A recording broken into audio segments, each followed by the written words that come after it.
সুপ্রিয় শিক্ষার্থীবৃন্দ, সম্মানিত শ্রোতামণ্ডলী, আসসালামু আলাইকুম। আজকের ক্লাসে আমরা আলোচনা করব অষ্টম শ্রেণীর গণিত বইয়ের ৭৭ পৃষ্ঠা থেকে।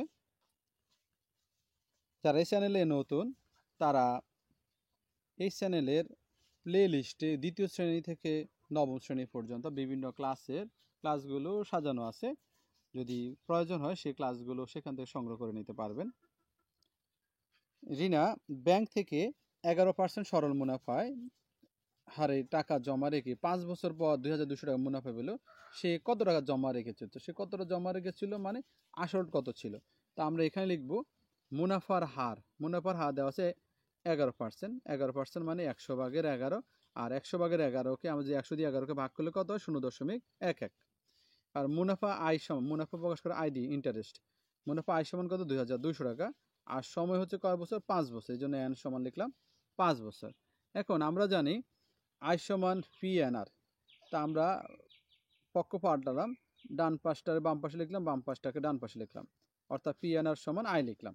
আমরা যে লক্ষ্য, যেহেতু আমার মূলধনটা কত আমরা জানা নাই, মূলধন হচ্ছে ফি, তো মূলধনটা বের করব। মূলধন বের করলে এখানে এন আর পি এর সাথে গুণ আছে, এই পাশে আসলে কি হবে? ডান পাশে আসলে ভাগ হয়ে যাবে। উপর আয় থাকবে, এন আর নিচে থাকবে। এবার আয়ের মান হচ্ছে 2200, এন এর মান হচ্ছে 5, আর এর মান হচ্ছে 0.11। উপরে 2200, 5 দিয়ে 0.11কে গুণ দিলে হয় 0.55। এখন ক্যালকুলেটরে তোমরা 2200কে 0.55 দিয়ে ভাগ করলে কত পাবে? 4000। অর্থাৎ তার জমা কত টাকা? 4000 টাকা। এবার পরের সমস্যাটা আমরা দেখি।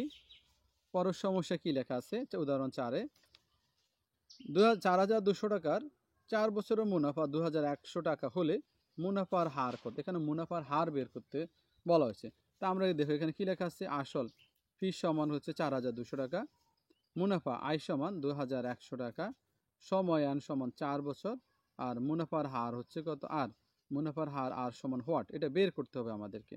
তা আমরা আমাদের জানা আছে কি, মানে জানা আছে মানে কি আমরা জানি আয় সমান P R N, P N আর বা পি আর এন। এখন আমার লক্ষ্য আর বের করবো, এই জন্য পি এন আরটাকে বাম পাশে লিখলাম, আর বাম পাশে আয়কে আমরা ডান পাশে লিখলাম। তো আমরা যেহেতু মুনাফার হার বের করব, এই জন্য আরটা আমরা রাখবো। পি এন এখানে আর এর সাথে গুণ আছে, এই পাশে আসলে কি হবে? ভাগ হয়ে যাবে, অর্থাৎ আয়ের নিচে পি এনটা বসবে। আয়ের নিচে কি? পি এনটা বসবে। তো আয়ের মান কত? 2100, আর পি এর মান হচ্ছে 4200, এন এর মান হচ্ছে 4। আয়ের মান হচ্ছে 2100, পি এর মান হচ্ছে 4200, এন এর মান হচ্ছে 4। এখন কি করব? আমরা 21 দিয়ে 42কে ভাগ করলে কবে? 2 বার। 21 দুগুণে 42, আর 2 ভাগে এর নিচে হলো 4 দুগুণে 8, উপরে 1। এখন 1কে যদি আমরা 8 দিয়ে ভাগ করি তাহলে আমরা কত পাই? 0.125। এই যখন মুনাফার হারটা তোমার সূত্র অনুযায়ী এইভাবে বের হবে, ভগ্নাংশ আকারে বা দশমিকে যদি বের হয়, দশমিক বের হলে তোমরা কি করবে? 100 দিয়ে একে গুণ করবে, গুণ করলে এটা পার্সেন্টেজ হবে। তো 100 দিয়ে গুণ করলে কি হয়? 12.5%। তার মানে মুনাফার হার হচ্ছে 12.5%।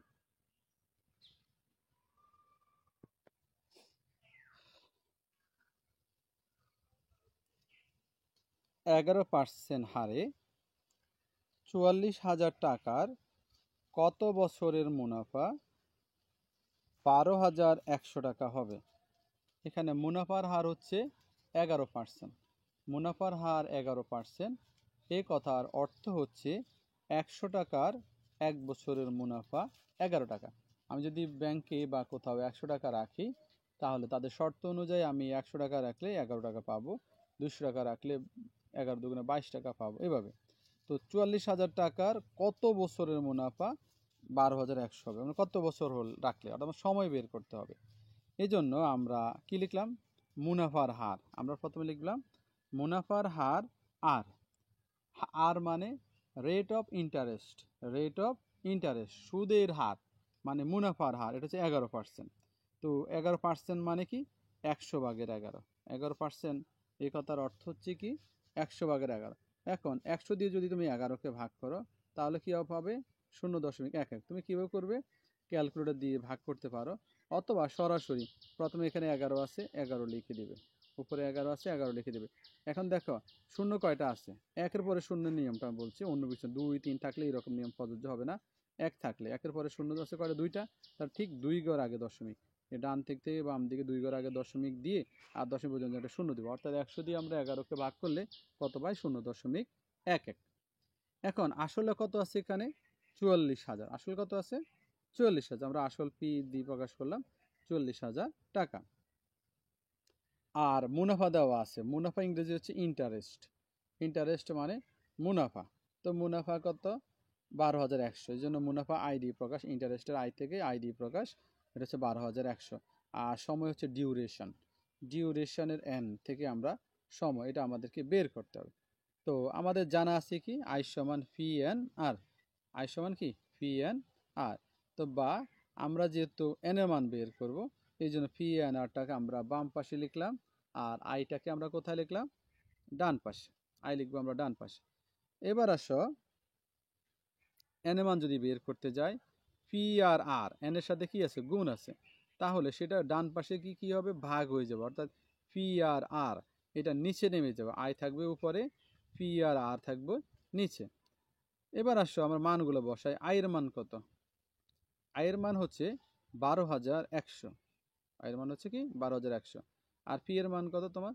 44,000। মাঝখানে চিহ্ন না থাকলে গুণ, আর এর মান হচ্ছে 0.11। আর এর মান হচ্ছে 0.11। এখন উপরে হচ্ছে 12,100 আমরা লিখলাম। তারপরে নিচে হলো 44,000-এর সাথে যদি 0.11 তুমি গুণ করো, কত পাবে? 4,840।